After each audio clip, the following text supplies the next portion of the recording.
Yo, what's going on, yo? I'm JB Hoops, and today I've got my 2025 NBA Mock Draft 1.0, breaking down all 30 first round selections. Now, it's obviously very early and a lot can change, but this is just how I would draft for each team right now. The order is just going to be the standings reversed at the moment. I'm recording this right after the Thunder vs Blazers game, as we won't know the actual order until lottery night. Make sure to like and subscribe and all that, but that's enough yapping, let's just get right into it. Starting off with the number 1 pick in the 2025 draft, I obviously have the Wizards selecting Cooper Flagg, the 6'9" freshman superstar out of Duke. Coop is arguably the best player in college basketball as a guy who turned 18 in December, and he's performing in a new role as a primary creator. He's consistently improved throughout the season, and the performances and flashes have been incredible. He's going to be so damn good, and this is just a no-brainer pick. Bringing in Flagg as your franchise piece next to Alex Sarr and Bilal Coulibaly would be an incredibly tough defense, and a group with a ton of potential. So I have the Washington Wizards taking Cooper Flagg with the first pick in the draft. With the second pick, I have the Jazz drafting the 6'6" freshman out of Rutgers, Dylan Harper. Harper has had some struggles recently since returning from the flu, which he reportedly lost 10 pounds from, but his upside is tremendous, and in my opinion, he is the clear number 2 in this draft. I do like the Jazz's guards, but Harper is just not someone you pass up on, and I actually did a full video breaking down his game if you want to check that out. I'll put a link for that below. But Dylan is an awesome creator prospect, so in this one I have the Jazz taking Harper with the second pick in the draft. Now at 3, I have the Pelicans going with Kasparas Yakushonis. The Pels have really struggled this year and Zion's future seems uncertain, but adding the 6'6" Illinois freshman would be sick for whichever direction they choose to go. KJ has a ton of upside as a lead guard who can really shoot it and create for others. He's been unbelievably potent offensively for Illinois and better than I expected defensively. He definitely has his flaws but could be a really damaging point guard in the league, so I have the Pelicans taking him at 3. With pick 4, I have the Hornets taking VJ Edgecombe out of Baylor. The 6'5" freshman started off a little slow offensively, but has really kicked up his production in conference play with some big performances. The Hornets have some nice core pieces with LaMelo, Brandon Miller, and Mark Williams, so adding a dynamic and explosive two-way wing into that mix would be sick. VJ is a ridiculous athlete and defensive prospect who does everything on the floor. I buy the jump shot, the playmaking has been impressive, and with the way he's training, VJ should be a top 5 lock come draft night. But for now, I have the Hornets taking Edgecombe at 4. At 5, I have the Raptors going with the 7'2" freshman out of Duke, Carmen Maluach. Maluach is a massive, mobile big with tons of skill as one of the youngest prospects in the draft. The Raptors don't really have a definitive cornerstone piece outside of Scotty, so adding an anchor big with awesome tools and skill would be perfect. And Maluach is still very raw with a ton of room to grow on both ends, and with how he's been used at Duke, he hasn't really been able to showcase his full skill set, but he's a dominant play finisher with soft touch, and getting him at 5 would be a fantastic result for the Raptors. The Nets are on the clock at 6, and I have them going with Jeremiah Fears out of Oklahoma. The Nets need talent, and they could definitely go with some other top talents here.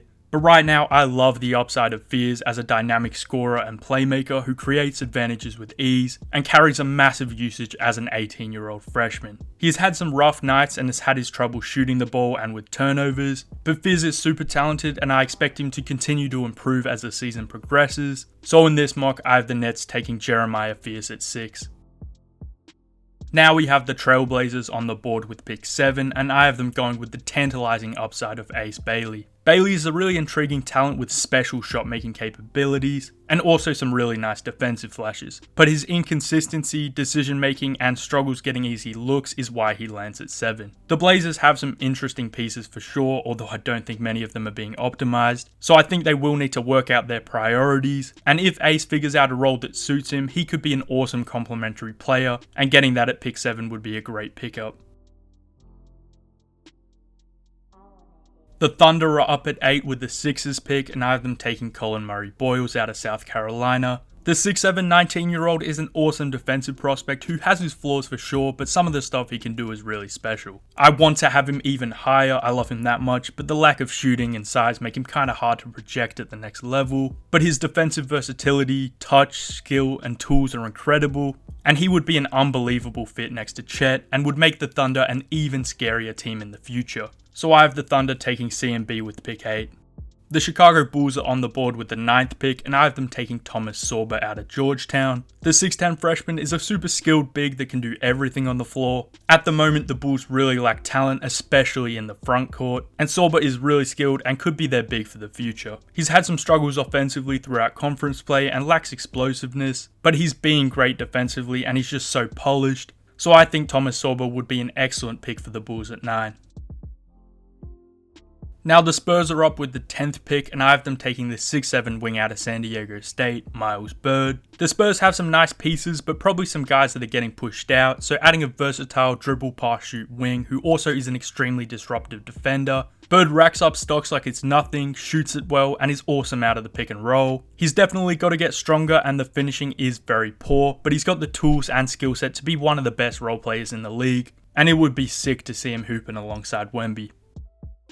The Spurs are right back at it with the 11th pick via the Hawks, and I have them taking Asa Noel out of Georgia. Derek Queen or a guard could be nice here too, but I really like Asa's game as a dominant play finisher with the mobility and size to guard up or down. I'm not super confident in the shot, and the defense and physicality isn't ideal, but Wemby can cover for so much, which is why I suggested Queen. But in this mock, I have the Spurs taking Asa Noel at 11. Next up at 12, I have the Warriors going with Derek Queen out of Maryland. Queen is one of the most skilled bigs you'll find, and it would be very interesting to see how he works in Golden State's system. He can score inside, really pass, and has improved athletically, although he still has a long way to go. I have a tough time evaluating with his old school game and size as an older freshman, who's also had some struggles in big games, but he's super talented and could flourish at the next level in the right environment, so I have the Dubs taking Derek Queen at 12. The Hawks are up at 13 with the Kings pick, and I have them taking Ian Jackson, the 6'4 freshman out of North Carolina. I'm not confident Trey sticks around long term, and I really like the Hawks' defensive-oriented wing group, but they do really need another bucket getter, and that's exactly who Ian Jackson is. There's definitely other valid options available, but I like Jackson's 3-level scoring potential, and I think the passing and defense isn't irreparable, but it isn't the best as of now. But in this one, I have Atlanta taking Ian Jackson at 13. With the 14th pick in the draft, I have the Mavs taking Trey Johnson out of Texas. Trey probably goes a bit higher than this. He's an awesome shooter and shot maker at 6'6", and he competes defensively, but he is quite limited athletically and as a creator, but playing with Luka should maximize his skill set and be really good for his development. So I love the Mavs as a landing spot for him and have them taking him at 14. OKC are back with pick 15 from the Heat, and I have them going with the 6'3 Michigan State freshman, Jace Richardson. The Thunder are obviously in an unbelievable position, so they could end up trading some of their picks at the deadline or closer to the draft, but for now I like them taking a versatile and efficient combo guard who could really thrive in OKC's creative offense. His limited usage, reps, and minutes might hurt his stock, especially if the efficiency eventually regresses, but Jace has been hooping and would be a really fun addition to an already dominant Thunder squad. Next up at 16, I have the Magic taking Nolan Traore, the 6'5 French guard playing for St. Quentin. Traore has had some really rough stretches, but has picked up his play as of late, and still has a ton of upside as a quick guard who makes plays and holds his own defensively. The Magic have some awesome wings and off-ball guys, but really lack a lead guard creator. And whilst I'm not confident Traore will be their answer, he's as good of an option available at this point, so I have the Magic taking Nolan Traore at 16. The Timberwolves are up with the Pistons pick at 17, and I have them selecting Liam McNeely out of UConn. The Wolves are underperforming a bit this year, but I like the forward group with J-Mac, Leonard Miller and Josh Minot, and Rob Dillingham is very promising as their PG of the future next to Ant, so I have them taking one of the most surefire role player bets in the class in Liam McNeely, who is a high-feel 6'7 shooter who holds his own defensively and on the boards. He's been out for a few weeks now with an ankle sprain, but UConn is so much better with him out there, and he'll remind people of that as soon as he returns. So I have the Wolves taking Liam McNeely at 17. Now we have the Rockets with the Suns pick at 18, and I have them taking the 6'7 freshman out of Duke, Con Knipple. The Rockets have tons of talented young guys, and some of them can't even get minutes, but you can always use versatile wings. And Knipple is a guy who really does it all offensively and has worked hard to be a really capable defender. His impact numbers might be a little bit inflated playing alongside such stacked groups, but Con is really like that, and could bring some much needed shooting to Houston's awesome defensive group. The Jazz are up next at 19 with the Wolves pick, and I have them drafting Noah Asenge, the 6'9", 18-year-old playing for Ulm in Germany. With them taking Dylan Harper at 2, a young, high upside forward at 19 makes sense. Asenge is performing in a pro league as a guy who is barely eligible for the draft. He's a quality play finisher, has the tools to guard multiple positions, can pass, and whilst he's not a good shooter, there's promising signs for sure. So I have the Jazz swinging on the upside of Noah Asenge with the 19th pick. Now at 20, I have the Pacers selecting Yegor Demon out of BYU. The 6'9" freshman got off to a hot start before a rough stretch surrounding a knee injury, but the Pacers have some nice pieces, and I think Demon would really fit into their system as a guy who loves to push the pace and get everyone involved. He's a talented passer and a crafty finisher who has his fair share of issues, but he's looked better lately and could rise back up in my rankings for sure, but for now I have the Pacers taking Yegor Demon at 20. The Thunder are back on the clock at 21 with the Clippers pick, and I have them going with Rasheer Fleming. The 6'9" junior is one of the best players available at this point and could even go lotto. He defends, is an explosive athlete, and has shot the ball really well this season. I expect the Thunder will trade a few of these picks as they just don't have that many roster spots, but in this mock I have OKC taking Rasheer Fleming at 21. The Nets are back on the clock at 22 with the Bucks pick, and I have them going with the 6'4" freshman out of Bama, LeBaron Philon. The Nets have 4 first rounders right now, so I don't really expect them to keep all of them, but in this one I have them going with the best player on the board that I just can't let fall any further. Philon is a dog who gets it done on both ends, and also gets to the rim and facilitates. He'll need to improve as a shooter, and overall he's had some significant struggles in conference play, so he's fallen down a bit for me, but he's still a great prospect that I have going to the Nets at 22. Now the Hawks are up at 23 with the Lakers pick, and I have them going with the upside of Rocco Zikarsky, the 7'3" center playing for Brisbane in the NBL. Rocco is definitely a riskier pick as he hasn't really performed this year, and he's had limited minutes as well as some injury issues that are currently keeping him out, but his potential as a defensive anchor and skilled play finisher at 7'3" is ridiculous. And the Hawks desperately need another center regardless of if Trey stays or goes. So I really like the Hawks as a landing spot for Rocco Zikarsky at 23. With the 24th pick from the Nuggets, I have the Magic taking Flory Badunga, the 6'9" freshman out of Kansas. Flory is a special defensive prospect who is an insane athlete and has really come into his own with KJ Adams out, and I hope his minutes and usage stay higher even when KJ is back. I love Flory's upside, but wouldn't be shocked if he returns for his sophomore season, but I would take him this year for sure, and he could be a very valuable player, so I have the Magic taking him at 24. The Nets are up again with the 25th pick from the Knicks, and I have them going with another freak defensive prospect in JoJo Tugler out of Houston. The 6'8" sophomore has an alien-like 7'6" wingspan and is a phenomenal shot blocker. The offense has a long way to go, but he still impacts with his rebounding, screening, and play finishing, and has tons of room to grow with some very impressive flashes. The Nets really just need talent, and JoJo's talent is through the roof, and they can also afford to let him develop through their rebuild, so I have the Nets taking JoJo Tugler at 25.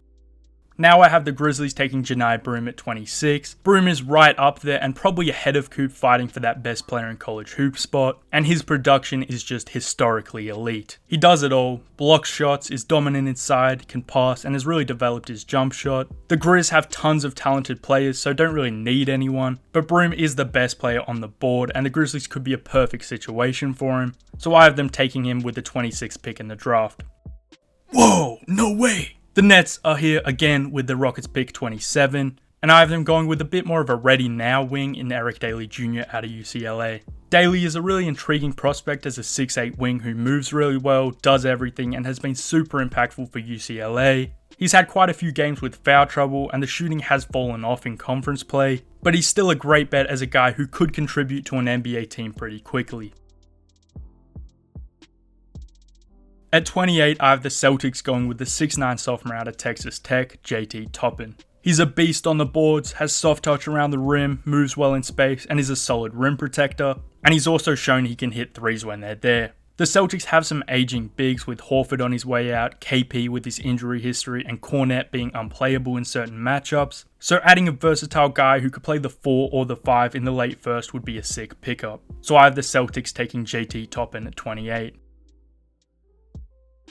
Next we have the Suns with the Cavs pick at 29, and I have them going with the playmaking and creation ability of Ben Saraf. the 6'5 guard playing alongside Asenge for Ulm. I'm not huge on Sarif and have some concerns about his viability against NBA caliber athletes, but his production speaks for himself and he just gets it done. The Suns could use his creation and scoring off the bench, and he's probably amongst the highest upside guys still on the board, so I have the Suns taking Ben Sarif with pick 29. Now finally, with the last pick of the first round, the Clippers are on the clock with OKC's pick, and I have them taking Noah Pender. Pender is a havoc wrecker on the defensive end who has shown he can do a bit of everything offensively and act as a Swiss Army knife type of player. The Clippers need young talent, and if they run it back, I think Pender could contribute with his defense, feel and energy, all whilst the offense continues to develop. So I have Noah Pender ending off the first round at pick 30. Alright, that is my 2025 full first round mock draft 1.0. It's like 40 degrees right now, I'm sweating my ass off. Let me know what you think in the comments below. There's a few guys who just missed the cut or could be a lot higher. The picks are just how I'm feeling right now. Make sure to like and subscribe, I really appreciate it. And anyway, that's all I got. JB Hoops out.